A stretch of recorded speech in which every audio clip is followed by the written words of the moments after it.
Pourquoi est-ce que vous continuez à penser au bon moment avec le pervers narcissique ou votre perverse narcissique alors que la relation est peut-être terminée ou que vous êtes en phase de séparation, qu'il y a eu énormément de souffrance et pour autant, régulièrement, vous repensez à cette personne en pensant au bon moment, ce qui crée un manque inévitable.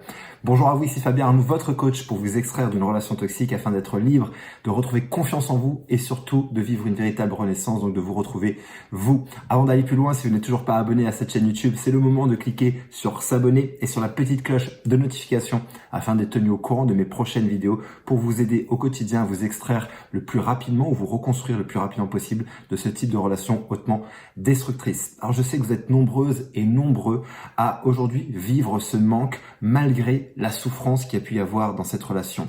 Que vous avez conscience que c'est une relation de destruction, que c'est une relation toxique. D'ailleurs, si aujourd'hui vous avez des doutes, j'ai mis en place un test parfaitement gratuit. Je vous mets le lien dans la description de cette vidéo.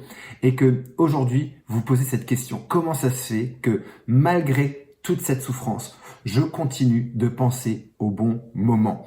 Eh bien, c'est extrêmement simple à comprendre et restez avec moi parce que je vais vraiment vous expliquer dans cette vidéo des éléments fondamentaux à comprendre.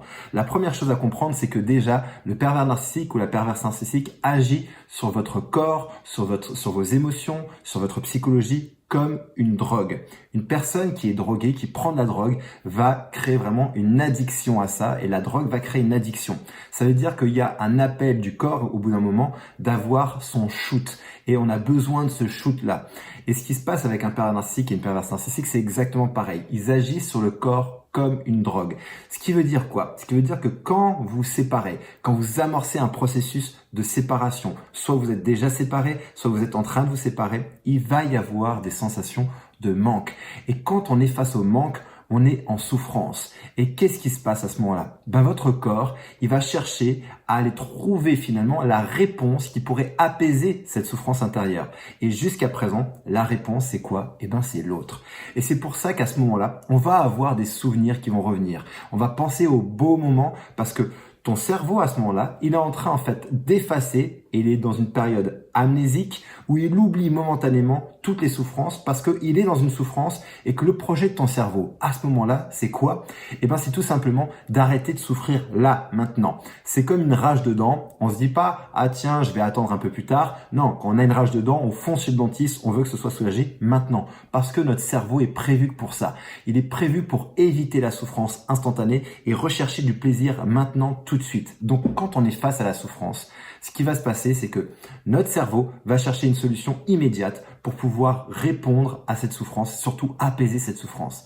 Et lorsqu'on est dans une sensation de manque par rapport à une relation toxique, c'est exactement ce qui va se passer. Notre cerveau va nous envoyer plein d'images, de souvenirs agréables de cette relation parce que oui, une relation toxique avec un pervers narcissique ou une perverse narcissique, ce n'est pas que tout le temps et en permanence de la destruction, de la souffrance. Il y a des pics de bonheur. Il y a des shoots comme ça de bonheur et de joie qui sont précédés ensuite par de la souffrance.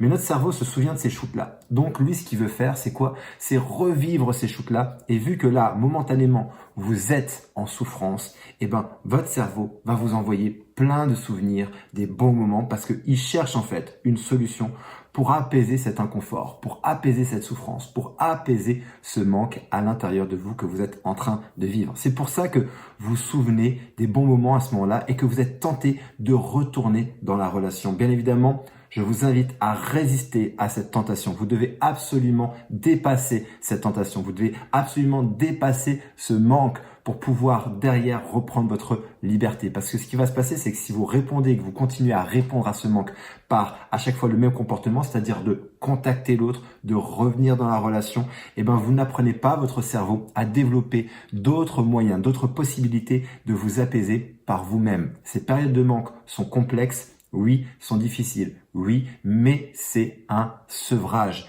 Voyez vraiment ça comme un sevrage de votre corps et vous devez passer par ça et vous devez même apprendre. Et ça, c'est une stratégie qui marche très bien. Connecter au fait que à chaque fois que vous vivez ce manque, à chaque fois que vous vivez ce sevrage-là, ça veut dire que vous êtes en train de faire un pas de plus vers votre libération. Et que derrière ce manque, à chaque fois que ça va s'apaiser, parce que je vous garantis que ça finit toujours par s'apaiser, que en respirant, en allant marcher, en allant communiquer avec des personnes personnes. Entourez-vous, soyez entourés à ce moment-là le plus possible.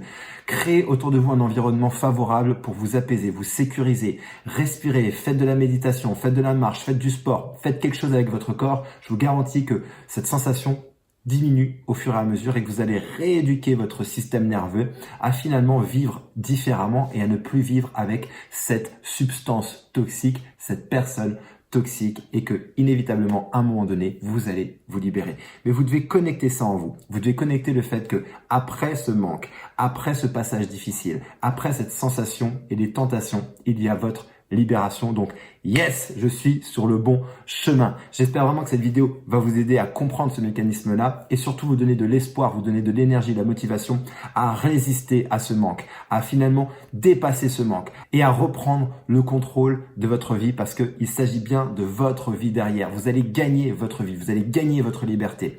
Et si aujourd'hui vous avez besoin d'aller plus loin, j'ai alloué ces prochains jours quelques créneaux pour vous permettre d'avoir une session de diagnostic avec moi ou une personne de mon équipe afin de faire le point sur votre situation et de déterminer ensemble comment est-ce qu'on peut vous aider à vous libérer le plus rapidement possible, et on vous expliquera exactement quoi faire et comment faire. Je vous mets le lien dans la description de cette vidéo. En tout cas, si cette vidéo vous aide, n'hésitez surtout pas à me mettre un pouce, à commenter cette vidéo, à la partager à un maximum de personnes, et d'ici ma prochaine vidéo ou mon prochain audio, surtout souvenez-vous et rappelez-vous, quoi qu'il arrive, vous méritez d'être aimé, vous méritez d'être heureuse et d'être heureux, et je vous dis à très bientôt.